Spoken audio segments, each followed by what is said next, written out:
Жума ичинде өлкө аймагында катталган окуялар жана бүгүнкү күнгө алынган кабарлар түрмөгү менен тааныштырган апталык программасы. Студияда мен Бакыт Бекболсунов, саламатсыздарбы? Алгач бүгүнкү күнгө алынган кабарлар түрмөгүнүн кыскача түрмөгүнө токтолсок. Кыргызстанда бүгүнкү күнгө карата коронавирус жуккан жаңы 37 учур катталды. Алардын ичинен 3 учур чет өлкөдөн келгендерден табылган, 20 учуру медициналык көзөмөлдө тургандар болгон. Ал эми 14 учур кайдан жугузуп алганы белгисиз. Бул тууралуу Саламаттыкты сактоо министринин орун басары Нурболот Үсөнбаев өкмөт үйүндө өткөн брифингде билдирди. Ошентип, өлкө боюнча коронавирус жуктурган учурлардын саны 2166-га жетти. Азыркы учурда 11 бейтаптын абалы оор болсо, 100гө жакынынын абалы орточо оор деп бааланууда. Бүгүнкү күнү ооруканага жаткызгандардын саны 472 туруп атат. Оор абалда 11, жандандыруу бөлүмүндө бирөө, орточо оор абалдыкта 91, канааттандыруу калыбында 370 бүгүнкү күндө ошо туруп атат. 1668 чыгып, каза болгондор 26. Коомдук транспорт, такси, кафе жана ресторандар санитардык эрежелерди бузуулары үчүн жабылат. Бул тууралуу Республикалык ыкчам штабтын жыйынында айтылды. Өкмөттүн аппаратынын маалыматтык камсыздоо бөлүмү билдиргендей, тармактык мамлекеттик органдарга бул объекттерди текшерүүнү күчөтүү тапшырылды. Маршруттук таксилерде жүргүнчүлөрдүн 3төн 1 бет кап тагынса, бет капсыз түшкөндөрү дагы бар. Такси жана дүкөндөрдө дагы деле ушундай кырдаал. Кечээ жакында көп сандагы адамдардын катышуусунда ресторанда өткөрүлгөн үй бүлөлүк иш-чара аша чапкандык. Бишкек мэриясы мындан ары ушул сыяктуу окуяларга жол бербөө үчүн чара көрүүгө тийиш. Коомдук унаада жана коомдук тамактануу жайларында санитардык эрежелерди сактоо күчөтүлүшү шарт. Коопсуздук кызматы бет кап тагынуу жана колду дезинфекциялоого көзөмөл жүргүзгөн айрым соода объекттеринин тажрыйбасы бардык коомдук жайларда колдонулушу керек. Буга чейин мен Ички иштер министрге жана тармактык кызматтарга таксилерди жана маршруттук таксилерди текшерүүгө тапшырма бергем. Кандай иштер аткарылды? Жооптуу адамдар тиешелүү ченемдерди так аткарганга чейин текшерүү туруктуу жүргүзүлүп турууга тийиш, деди Кыргыз Республикасынын биринчи вице-премьер-министри Кубатбек Боронов. Ички иштер министрлигинин өкүлдөрү билдиришкендей, мамлекеттик санитардык эпидемиологиялык көзөмөл борборунун кызматкерлери менен биргеликте Бишкекте маршруттук таксилердин 46 фирмасы, бир нече такси фирмалары текшерилип, протоколдор түзүлүп, айыппулдар салынды. Борбор калаанын мэриясынын өкүлдөрү маалымдагандай, кафе жана ресторандардын администрациялары тарабынан түшүндүрүү иштери жүргүзүлүүдө. Мындан тышкары турак үйлөрдүн жана кварталдык комитеттер жашоочулар арасында COVID-19 белгилеринин бар жогуна сурамжылоо жүргүзүп башташты. Штабтын жыйынында мамлекеттик чек аранын кыргыз-казак тилкесиндеги өткөрмө жайлардын иши талкууланды. Биринчи вице-премьер-министр белгилегендей, бүгүнкү күндө эл аралык аба каттамдарын жандандыруу, мамлекеттик чек аранын кыргыз-кытай тилкесиндеги өткөрмө жайларды ачуу маселелери боюнча тийиштүү, алгоритмин сапаттуу иштеп чыгуу зарыл. Тармактык органдарга иштин бул багыты боюнча тапшырмалар берилди. Саламаттыкты сактоо министрлигине өлкөнүн аймактарын тиешелүү лабораториялык жабдуулар менен камсыз кылуу милдеттендирилди. Кыргыз Республикасынын президенти Сооронбай Жээнбеков бүгүн 12 июнда Россия Федерациясынын президенти Владимир Путинди жана Россия эли мамлекеттик майрамы Россия күнү менен куттуктады. Бул тууралуу президенттин аппаратынын маалыматтык саясат бөлүмү билдирет. Улуу тарыхы жана маданияты, ири жетишкендиктери жана уникалдуу жаратылыш байлыктары болгон көптөгөн улуттар менен ар кыл маданияттарды кошкон эбегейсиз мейкиндиктеги Россия сиздин түздөн түз катышууңуз менен мамлекеттик курулушта албан ийгиликтерге жетишти. Жана бүгүнкү күндө анын өнүгүшү менен эл аралык кадыр баркы сиздин атыңыз менен тыгыз байланышта. Россия Федерациясынын улуттук кызыкчылыктарды, жарандык биримдикти коргоого, руханий баалуулуктарды сактоого багыт алган курсу өлкөнүн ыраттуу өнүгүүсүнүн жана прогрессинин кепилдиги болуп саналат. Кыргызстанда жалпы тарыхый мурас, сиздин Кыргыз Республикасы менен Россия Федерациясынын ортосундагы кылымдарды карыткан достук мамилелерди өнүктүрүүгө, биргелешкен ири экономикалык долбоорлорду ишке ашырууга кошкон жеке салымыңыз, ошондой эле Евразия мейкиндигиндеги интеграциялык процесстерде көрсөткөн колдооңуз жогору бааланат. Кыргыз-орус мамилелери мындан ары дагы эки тараптуу жана көп тараптуу кызматташтыктын бардык багыттары боюнча мамлекеттерибиздин гүлдөп өсүшү үчүн союздаш жана стратегиялык өнөктөштүк духунда динамикалуу жана жемиштүү өнүгөт деп ишенем деп айтылат куттуктоо телеграммасында. Сооронбай Жээнбеков Владимир Путинге бекем ден соолук жана мамлекеттик ишинде мындан аркы албан ийгиликтерди, ал эми Россия элине тынчтык жана бакубатчылыкты каалады.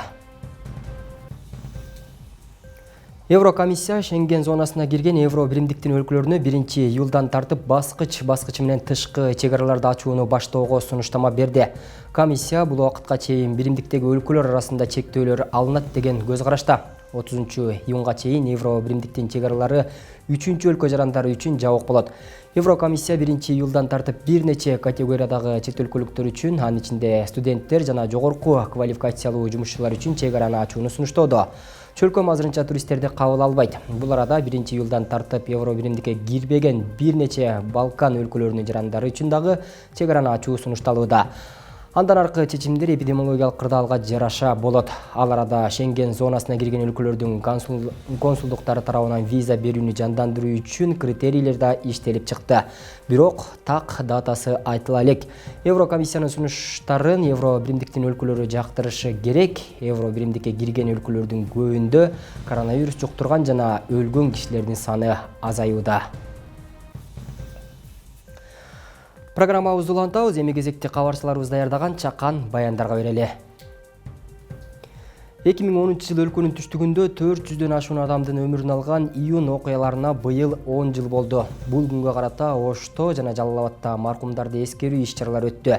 Бирок Коогалаңда жакындарын жоготкондор, Калабадагы кылмыштарга айыптуулар дагы деле жазага тартылбай жатканы айтылып, даттанып келишет. Ошол эле кезде июнь окуясына саясий баа берилбей калды деп да сынга алгандар да бар.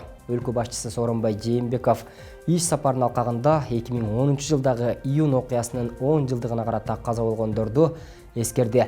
Президент июнь окуялары мамлекеттин бүтүндүгүн, улуттар ортосундагы ынтымакты көздүн карегиндей сактоо керектигин эскертип турарын баса белгиледи.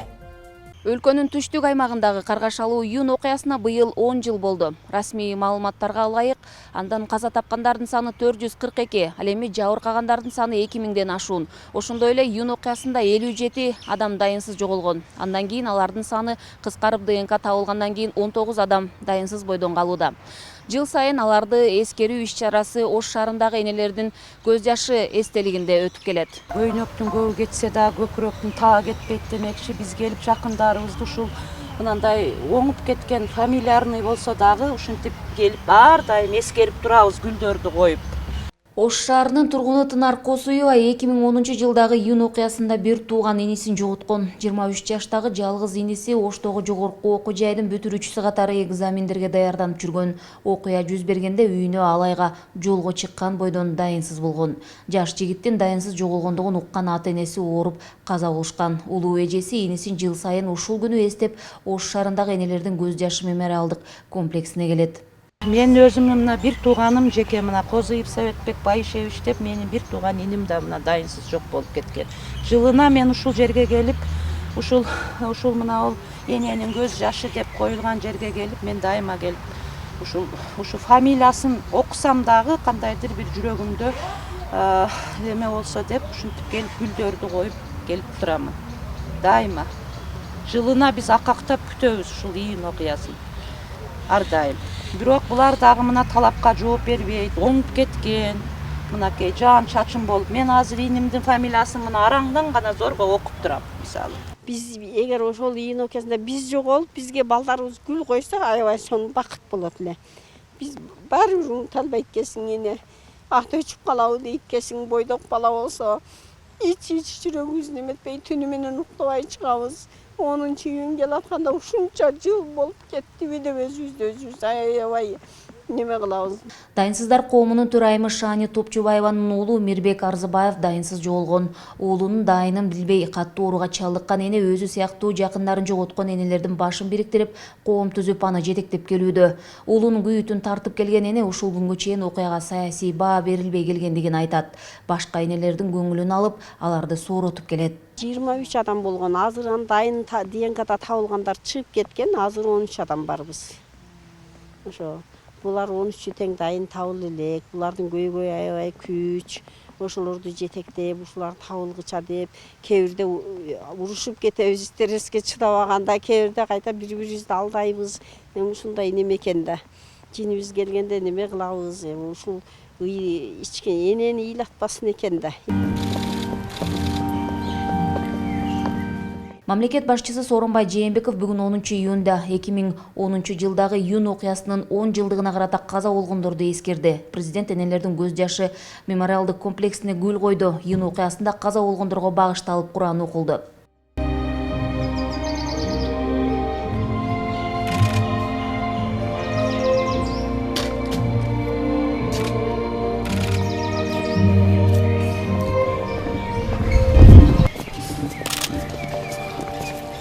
إياك نعبد وإياك نستعين. Kargaşalı okuyada kaytış bolgan bir tuğanlarımızın ruhlarına Allah Teala'nın жеткирип, алардын да жаткан жерин жайлуу кылып, Кур'андын соол менен кабырларын Allah Teala'nын нурга бөлөп, калган бала чакаларына сабыр ата эткен болсун. Адабаннар бирахматика я архамар рахимин. Июнь окуясында каза болгондордун жана дайынсыз жоголгондордун туугандары окуянын катышуучулары менен болгон баарлашууда Сооронбай Жээнбеков ошол күндөрү болгон трагедиянын эл башына түшкөн кайгы муңдун издери дали болсо өчө электигин белгиледи. Мамлекет башчысы дагы бир ирет каза болгондордун туугандарына көңүл айтып, ошол кандуу күндөрдө ушул жерде жүргөнүн, ал окуяларды өз көзү менен көрүп, керт башынан өткөргөндүгүн эске салды. Ошол күндөрү жалпы элибиз менен, жалпы коомчулук менен, аксакалдар менен чогуу бирге аракет кылдык, тике турдук. Ошол тынчтык кайрап келели, тартип орнотолу, ошол чыгычатак токтотолу деп аракеттер абдан катуу болду. Бүт мамлекет органдар болуп, Кудайдын колдоосу менен, жалпы элдин колдоосу менен 3 күндө токтоду ал дагы. Сооронбай Жээнбеков июнь окуялары мамлекеттин бүтүмдүгүн, улуттар ортосундагы ынтымактын көздүн карегиндей сактоо керектигин эскертип тураарын баса белгиледи. Ош шаарында 2010-жылы июнь окуясында курман болгондордун жакындарына жана жабыр тарткандарга акчалай жардам көрсөтүлдү. Ош шаардык мэриясынан билдиришкендей, 5 коомдук бирикмеге мэриянын атынан 50 000 сомдон акчалай жардам берилди. Гүлжан Ажиматова, Бектур Калыбек уулу, Ош шаары. Ош Эркештам мунаа жолунун айдоочулары Кытайдан Кыргызстанга оор жүктөрдү ташып иштеп келишет. Карантин мезгилинде 1000ге жакын айдоочунун көпчүлүгү жумушсуз калышты. Санитардык гигиеналык талаптарды аткаруу менен аз өлчөмдө жүк ташууга уруксат берилген. Бирок айдоочулар Кытайда катталып, Кыргызстанда бөлүмүн ачып иштеп жаткан Абу Сахи фирмасынын айдоочулары Ош Эркештам мунаа жолуна ээлик кылып жатышкандыктарына нааразы. Кытайдан жүк ташыган айдоочулар Ош Эркештам муна жолунда жүк ташуу үчүн бардык айдоочуларга бирдей мамиле болбой жатат деп нааразы. Алар Эркештам бажы бекетинен Абу Сахи аттуу Кытай фирмасында таандык болгон жүк өтүп жатканын айтышууда. Карантин мезгилинде жабык турган Эркештам бекети 15 апрелден тартып ишин кайра улантып, бир күндө 10 оор жүк ташуучу автоунааны кирип чыгышына уруксат берилген. Кытайдан жүк ташып иштеген айдоочулар ишин жандандырганы менен Абу Сахи аттуу компанияга таандык гана айдоочулар өтүп жатканын айтышат. Абу Сахини ташыган нерсеси биздин Кыргызстанга, мамлекетке бир тыйынчалык пайдасы жок. Онон көрөгөндө частный машиналар бир машина алып чыкса канча миң доллар мамлекеттин бюджетине түшө турган нерселер бар экен. Ушул жүктөрүбүздү бүт ошо Абу Сахи талашып, азыр эл мына иштсиз бүт ачка үйдө бала чакасын бага албай, кредитин төлөй албай канча элдер отурат бизде азырчы. Айдоочулардын айтымында бүгүнкү күнгө чейин Кытайдын чек арасынан Кыргызстанга 30 оор жүк ташуучу автоунаа кирсе, анын 20-25 Абу Сахидики. Ошолор кирип Кытайдан жүк алып чыгышат деп айтышууда айдоочулар. Ал эми башка айдоочулар 10-15 күндөп кире албай, ара жолдо жүктөгөн жүктөрүнөн чыгым тарткан учурлар да катталууда. Жумушсуз отурган айдоочулар жергиликтүү бийлик менен бул маселени чечип берсин деген талапты коюшууда. Негизи көйгөй ушул Абу Сахи деген фирма болуп, азыр ушул бизге бүт ушу жеке менчик иштеген машиналардын ушул жүктөрүн алып, өзүнүн багытында иштебей, мисалы Өзбекстанга жүк ташышат. Булар частный биздин жүктөрдү кошо ташый баштады. Бизге иш жок калды, жумуш жок калды. Ошон үчүн көйгөй чыгып атат. Азыркы учурда вирус коркунучунан улам айдоочулар товарларын автоунаадан түшпөй туруп, эки өлкөнүн ортосундагы бейтарап аймактан алмашат. Кытай айдоочулары ал аймакка жүктү гана алып келип, Кыргызстандан барган фуралар кайра кошуп беришет. Мындай макулдашууларга баш ийип иштейбиз деп турган айдоочулар Абу Сахи фирмасы күн мурунтан даярдык иштерин жүргүзүп, иштеп кеткенин айтышат. Ошол алгоритм түзүлгөн маалда булардын ичкерide да базасы бар да. Бул жакта да базасы бар. Анан алар биринчи жумушту баштагандыктан алар жолго кожоюн болуп калышты да бүгүнкү күндө. Ага чейин биз мына эл өзүбүздүн компанияларды таап, ал жактан өзүбүздүн партнер издеп таап, транспорттарды уюштургучан арадан бир 15-20 күн өтүп кетти. Антип биз уюштуруп жумуш баштадык. Баштаганыбызга 1 ай болуп калды. 1 айдан бери ал Абусаки компания бизге тоскоолдук кылып келет. Ал бизде филиал ачкан өзү болбосо, бул бизге Кыргызстанга кандай эле пайдасы жок. Бул филиалдын ачылганынын себеби булар Кытайдан Өзбекстан Ташкентке жүк ташып турган убагында. Бүгүнкү күндө биз ташып жүргөн жүктөргө уже булар кожоюндук кыла башташты. Баягы монополия кыла башташты булар. Айдоочулар бул маселе менен Ош облустук администрациясына барышты, бирок алар облустук бийликтен буга чейин жооп албагандыгын билдиришүүдө. Жергиликтүү бийлик Кытайга кирген автоунaalар алгоритм менен кирип чыгып жатышкандыгын билдирип, эгер кайсы бир компаниянын жүгү болсо, өздөрүнүн жүгүн гана алып чыга алышат. Иркештамга бүгүн жөнөп кеткен жумушчу топ маселени жеринен көрүүдө деп билдиришти. Бул жактан кире турганда бир маселе бар экен. Кытай жакта кимдин жүкү келген жүк Кытай жакка. Анан кийин кайсы фирманики бүгүн да көрсөттү, кайсы машина кирип алат, списканы Кытай жактын службасы берип атат экен да. Ошондон бул жерде биз ойладык, азыр эки чегара кызматы, божокона, анан кийин ошол менимче бул маселени мындай жалпы чечиш керек да. Болбосо алар заказ келгенде жүк, мисалы, мына фирманики десе, ошол фирманын машинасы кирип калып атат экен да. Ошондо маселе бар экен. Муну терең изучать этебиз, бүгүн эми барып. Айдоочулар маселени чечип берүү талабы менен бир нече ирет жергиликтүү бийликке кайрылышты. Тиешелүүлөр менен тез арада көйгөйдү оң жакка чечүүсүн талап кылышууда. Кийинки кадамдар сүйлөшүүлөрдөн кийин белгилүү болот дешет айдоочулар. Гүлжан Ажиматова, Бектур Калыбек уулу, Ош облусу. Мектептердеги онлайн сабак өтүү процессине көмөк көрсөтүү максатында Наама эл аралык уюму 200 даана ноутбук компьютерлерди республиканын 50дөн ашык мектептерине белекке берди. Белектерди кабыл алууга Кыргыз Республикасынын Билим берүү жана Илим министри Каныбек Исаков жана мектеп директорлору катышты. Илдет учурунда аралыктан окутуу системасына көмөктөшүү үчүн министрлик бир нече эл аралык уюмдарга кайрылган. Коронавирус пандемиясына байланыштуу республиканын билим берүү тармагы дээрлик 2 айдан ашык убакыт аралыктан окутуу системасына багыт алды. Бирок мындай шартта билим берүүдө биринчи кезекте техникалык жетишпестиктер жана интернет байланышындагы мүчүлүштүктөр даана байкалып турду. Ушундай шартта Кыргыз Республикасынын Билим берүү жана Илим министрлиги тарабынан ыкчам чаралар көрүлүп, окутуу аралыктан жүргүзүлүп, үзгүлтүккө учураган жок. Мугалимдердин эмгек акылары да өз убагында жана кемитилбестен берилип келди. Мунун алкагында министрлик шартка байланыштуу бир нече эл аралык уюмдарга колдоо көрсөтүүлөр үчүн кайрылган. Алардын арасынан биринчилерден болуп, мектептердеги онлайн сабак өтүү процессине көмөк көрсөтүү максатында Наама эл аралык уюму 200 даана ноутбук компьютерлерди республиканын 50дөн ашык мектептерине белекке берди. Номер 92-90 башталык мектебинин директору Жакеева Мирим Муратжановна. Бул биринчиден алыскы чегара райондорунда жайгашкан. Баткен областында жайгашкан, алыскы Жалал Абад областындагы чегара райондорундагы мектептер эске алынды.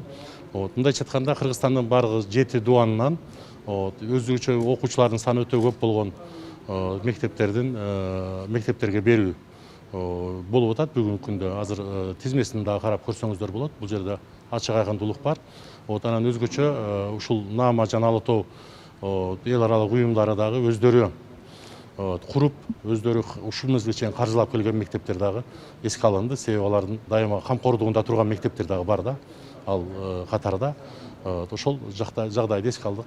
Наама эл аралык фонду пандемияга каршы Наама COVID-19 Кыргызстан аталышындагы долбоордун негизинде бул саамалыкты ишке ашырды. Долбоор 3 багытта жардам берүүгө багытталгандыктан, алардын бири карантин учурунда онлайн окууга көмөктөшүү деп аталган. Фонд Кыргызстанда 5 жылдан бери иш жүргүзүп келет. Наама фондунун быйылкы жылкы баардык программаларын биз кыскартып, ал ошол программаларды ошол учурдун талабына байланыштуу коронавируска каршы өзүбүздүн ресурстардын баарын ушуга жумшап атабыз. Бул 3 багытта иш алып бара турган программа болду.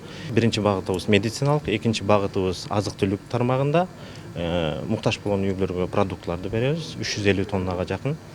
Андан кийин үчүнчү багытыбыз ушу онлайн сабактарды жакшыртуу максатында муктаж болгон мектептерге ноутбуктарды берип, онлайн сабактарды жакшыртууну дагы жогору деңгээлге чыгаруу деген максатта ишти алып баратабыз буюрса. Белектерди тапшыруу аземине Кыргыз Республикасынын билим берүү жана илим министри, ошондой эле Бишкек шаарынын жана Чүй облусунун жакынкы райондорунун мектеп директорлору катышты. Жогоруда аталган аз убакыт болсо да аралыктан окутууда бир топ кыйынчылыктар бардык жерде байкалган. Негизги көйгөй катары техникалык жабдуулардын жетишсиздиги аталууда. Бирок фонддор тарабынан бүгүнкү берилген жардам аз да болсо жөлөк болоору белгиленди. Толук түрдө албетте жабдылган эмес. Жалпы эле Кыргыз Республикасында бардык мектептер жаңы техникага муктаж. Кыйынчылыктар болду башында техникалык жактан, интернет жактан. Бирок ошонун баарын ата-энелер менен тыгыз байланышта болуп, уюлдук операторлор менен тыгыз байланышта болуп, бул проблемаларды чечип, үзүлүү эмгектендик деп ойлойм. Колдоо көрсөтүү долбоорун Нама фондунун өнөктөштөрү, Ала Тоо өнүктүрүү борбордук коомдук фонду, Найк Кыргызстан жана Ас-Санабил кайрымдуулук фондунун катышуусу менен ишке ашырылды. Бул күнгө чейин долбоордун алкагында Кыргызстандын 7 облусуна 7 тез жардам унаасы, 350 тонналык азык-түлүк жана медициналык коргоочу каражаттар жардам катары көрсөтүлгөн. Бакытбек Болсунов, Бакыт Жапаров, Азия ТВ, Бишкек. Кыргызстандын чек ара кызматы 26 майда Ош облусундагы Достук чек ара бекетинен 50 кыргызстандык аял Өзбекстанга өткөнүн билдирди. Буга чейин алар Кыргыз өкмөтүнө жана коңшу өлкөнүн президентине кайрылып, чек араны ачууну сунушташкан. Анткени аялдар өзбек жарандарына турмушка чыгышкандыктан карантинге чейин Кыргызстанга келген бойдон кайра кете албай калышкан. Достук чек ара бекетинен билдиришкендей, 10-июнь күнү жалпы 300гө жакын жаран Өзбекстанга өтүшкөн. Учурда өз кезегин күтүп турган жарандардын саны азая элек. Теманы кабарчыбыз Гүлжан Ажиматова улантат.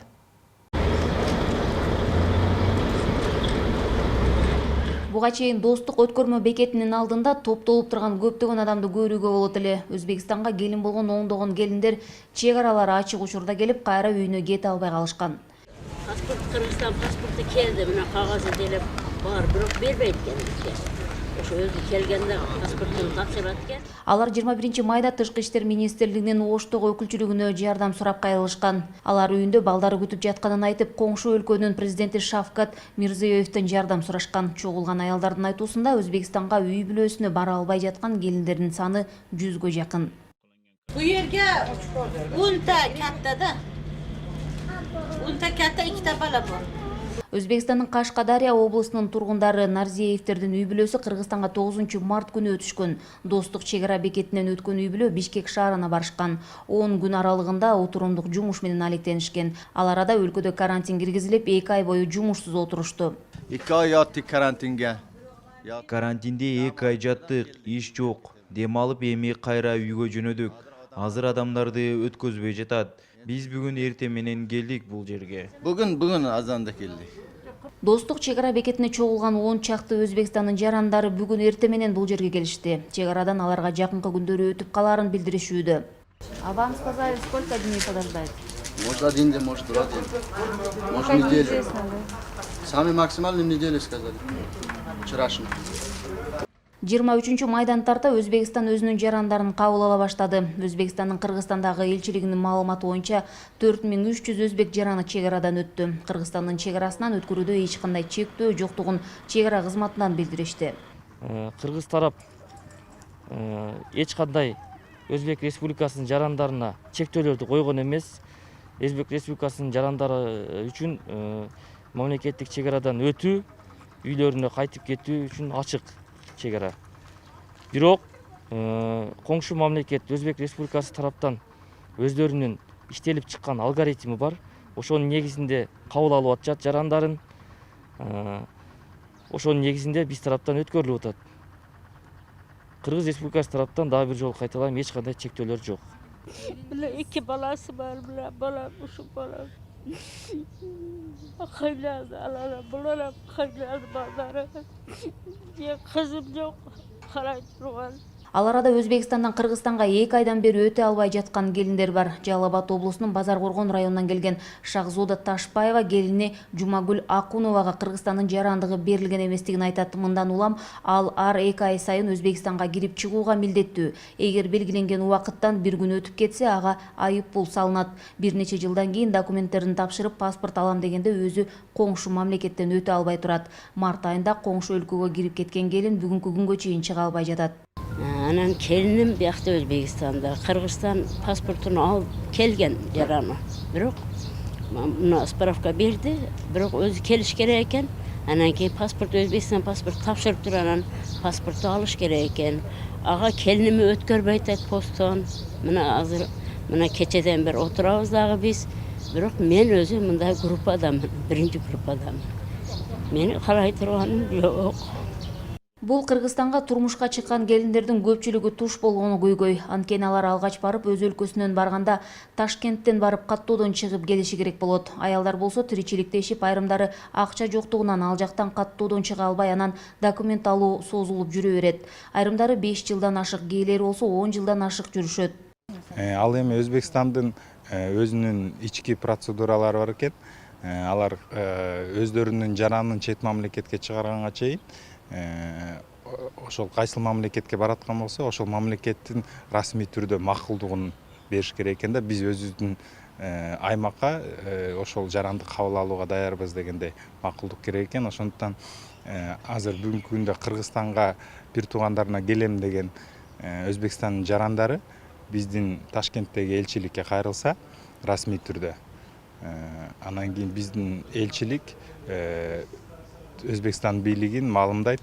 Биз ушул жаранды бир туугандарына барат экен, ушул жаранды кабыл алууга даярбыз деген макулдугун расмий түрдө берет. Андан кийин Кыргызстан аймагына кире алат. Бүгүнкү күндө Кыргыз тараптан эч кандай тоскоолдук жок. Өзбекстан тараптан ошо чек ара кызматы ошондой макулдук сурайт экен, сөздөр. 23 марттан тарта Өзбекстанга чек арадан өткөн жарандардын өздөрүнүн түзүлгөн алгоритмине ылайык 200-500гө чейин жарандарды өткөрүшүүдө. Маалыматтарга ылайык өкү өлкөнүн жарандары үчүн үстүбүздөгү жылдын 1-июнуна чейин каттоо мөөнөтү узартылган. Өзбекстанга өткөрүлгөн учурда баардык жарандар алгач карантинге алынат. Гүлжан Ажиматова, Бектур Калыбек уулу, Ош шаары. Кыргызстанда Россия күнүнүн урматына Достук ыры аталышындагы концерт Токтогул Сатылганов атындагы Кыргыз улуттук филармонияда өткөрүлдү. Эпидемияга байланыштуу концерт көрүүчүлөрсүз, тагыраагы онлайн өттү. Иш-чарага Россия Федерациясынын Кыргыз Республикасындагы элчиси, Кыргыз Республикасынын Маданият, маалымат жана туризм министри катышты. Концертте Россия мамлекеттик академиялык орус фольклордук ансамблинин коштоосунда орус жана кыргыз артисттери чыгармалары аткарылып, комузчу бийчилердин коштоосунда болду. 2020 жыл Кыргызстан менен Орусиянын канатташ жылы деп белгиленип, эки өлкөнүн ортосунда 201 пункттан турган чоң келишимдер кабыл алынган. Анда 12 июнда Орусия күнүн Кыргызстанда, ал эми 31 август Кыргызстандын эгемендүүлүк күнүн Россияда белгилөө тууралуу пландалган. Бүгүн 12 июнда Кыргызстанда Россия күнүнүн урматына Достук ыры аталышындагы концерт Кыргыз улуттук Токтогул Сатылганов атындагы филармониясында болду. Эпидемиялык абалга байланыштуу концерт онлайн жана көрүүчүлөрсүз өттү. Бул иш-чараны Россия элчилиги, Кыргыз Республикасынын Маданият, маалымат жана туризм министрлиги жана Россиянын илим жана маданият борбору уюштурган. Орусияда белгилөө боюнча планда кабыл алганбыз. Азыркы учурда эми мына карантинге байланыштуу көп иш-чараларыбызды онлайн режимде өткөргөнгө туура келип атат. Бирок Орусиянын баягы ошол жердеги ардактуу артисттери катышкан биздин артисттер менен биргеликте онлайн концертти азыр мен ойлойм жакшы бир деңгээлде көрсөтүп беребиз. Бүгүн Кыргызстан көрүп атат. Бул материалды 1-2 күндө биз Орусия тарапка жөнөтөбүз, андан кийин Орусиянын телеканалдары 1-2 күндө көрсөтүшөт. Ал эми бүгүн болсо Орусияда негизги каналдарында ушул канатташ жылдын ачылышын Кремль сарайында биз өткөргөнбүз. Ошол концертти бүгүн бүтүндөй Орусияга негизги телеканалдар көрсөтүшүп атат. Концерт орус жана кыргыз артисттеринин катышуусунда өтүп, Россия мамлекеттик академиялык орус фольклордук ансамблинин коштоосунда Кыргызстандагы ырчылар чыгармаларын бериле аткарышса, драматург Мара Байжеевдин Каникейдин монологун Кыргыз Республикасынын эмгек сиңирген артисти Шайгүл Алсеитова орус тилинде жеткире аткарды. Бухарского мира дочь, беде готовая помочь, смирялась всех, где был разлад. Ал эми Россия Федерациясынын Кыргыз Республикасындагы элчиси Николай Удовиченко эки өлкөнүн президенти катышкан Москвадагы Кремлевский чоң залында өткөн концертте залга эл батпай турса, азыр карантинге байланыштуу өкүнүчтүүсү чоң концерт көрүүчүлөрсүз өтүп жатканын айтып, төмөндөгүлөргө токтолуп өттү. Очень рад, что мы нашли... Кыргызстан менен Россиянын эриш аркакчылыгынын шааниси менен Россия күнү белгиленип жатканына мен абдан кубанычтамын. Бүгүнкү майрамда мендеги мыкты чыгармачыл таланттар өз өнөрлөрүн тартуулашты. Биз Кыргызстандын Маданият министрлиги менен кийинки өткөрүлүүчү иш-чара тууралуу ой бөлүштүк. Албетте, мунун баары Кыргызстан менен Орусиянын маданият жана гуманитардык байланышын негиздейт. Концертте Кыргызстандын Шаттык би ансамбли, Сувенир орус ырлары ансамбли, Акак комузчулар ансамбли, опера жана балет театрынын солисттери, Кыргызстан менен Россиянын чыгармачылык топтору өз өнөрлөрүн тартуулашты. Концерт интернеттеги баракчалар аркылуу онлайн көрсөтүлмөкчү. Иран Ислам Республикасынын Кыргызстандагы элчилиги Иран өлкөсүнүн саясий, экономикалык, коомдук жана маданий турмушунун, мамлекетинин эркиндигин, көз карандысыздыгын түзгөн алгылыктуу иштердин башында туруп, азыркы Ислам Республикасынын түзүлүшүнө ополтоодой салым кошкон имам Хамейнини эскеришти. Талкуу имам Хамейнинин ислам дүйнөсүнө таасири деген аталышта болуп, анын жасаган иштери бир эле Иран Ислам Республикасына эле эмес, жалпы дүйнөдөгү ислам дүйнөсүнө таасири чоң экени айтылды. Иран Ислам Республикасынын Кыргызстандагы элчилиги Иран өлкөсүнүн саясий, экономикалык, коомдук жана маданий турмушунун, мамлекетинин эркиндигин, көз карандысыздыгын түзгөн алгылыктуу иштердин башында туруп, азыркы Ислам Республикасынын түзүлүшүнө ополтоодой салым кошкон имам Хамейнини эскеришти. Талкуу имам Хамейнинин ислам дүйнөсүнө таасири деген аталышта болуп, анын жасаган иштери бир эле Иран Ислам Республикасына эле эмес, жалпы дүйнөдөгү ислам дүйнөсүнө таасири чоң экени айтылды. Айталы Хамейнинин бир ислам дүйнөсүнө эмес, жалпы дүйнө боюнча таасири чоң. Анткени ислам өлкөдө революция болушун эч ким күткөн жок эле. Анан тышкары ислам өлкөдө Шах Пехлеви башкарып атканда толук үстөмчүлүктү Америка Кошмо Штаттары алган. 20 000 америкалыктар жашайт Иранда. Толук бийлиги, Ирандын бийлиги Шах баш болуп туруп, Америка баш ийип калган эле. Ошол өлкөдө элди көтөрүп, негизинен жаштарды көтөрүп, инкылапты жаратып, Ислам Республиканы жарыялаш бул өтө эле чоң эрдик эле. Бул 20-кылымдын экинчи жарымында. Анда азыркыдай интернет жок эле, WhatsApp жок эле, Twitter жок эле. Ошого карабастан эл көтөрүлүп, жаштар көтөрүп, Айтал Хамейни күтүп алып туруп, Шахты кууп, бүгүнкү күндө мына Ислам Республика Иран түзүп койгон. Имам Хамейнинин көрөгөчтүк жетекчилиги алдындагы ислам революциясы башка революциялардан олуттуулугу менен айырмаланып турары айтылып жүрөт. Бүгүнкү күнү Ирандагы ислам революциясы көптөгөн 100 жылдын аралыгындагы алгачкы диний саясий революциялардын бири болуп тарыхта калды. 1979-жылдагы ислам революциясы шах режимине чекит коюп, анын ордуна дүйнө жүзүнө шариаттын эрежелерине негизделген дин кызматкерлеринин саясий жетекчилигинин үлгүсүн көрсөттү. Билдүү журналисттердин устаты катары белгилүү Бейшенбек Бекешевдин айтымында, имам Хамейни жана Иран Ислам Республикасы жөнүндө маалыматты кеңири билүү керек дейт. Анткени башкаруу жагындагы тажрыйбаларын алсак деген ойдо. Чыныгы демократия ушуларда. Бул жерде деген биздегидей монтип акча менен эч ким шайлана албайт. Катардагы эле тиги эчки баккан профессорун алып келип президент кылып кое алат булар. Акыркы эле мисал. Анан мисалы жанагынтип байлар мындай тынч жүрөт, жанагынтип азынап кетпейт, мамлекетти тейлебейт, мамлекетти эң биринчи акылы бар, ыймандуу, анан ушундай такыбалык даражага жеткен кишилер гана тейлейт. Ушул Иран жөнүндө канчалык көп маалымат билсек, ошончолук жакшы болмок. Бир гана мисал.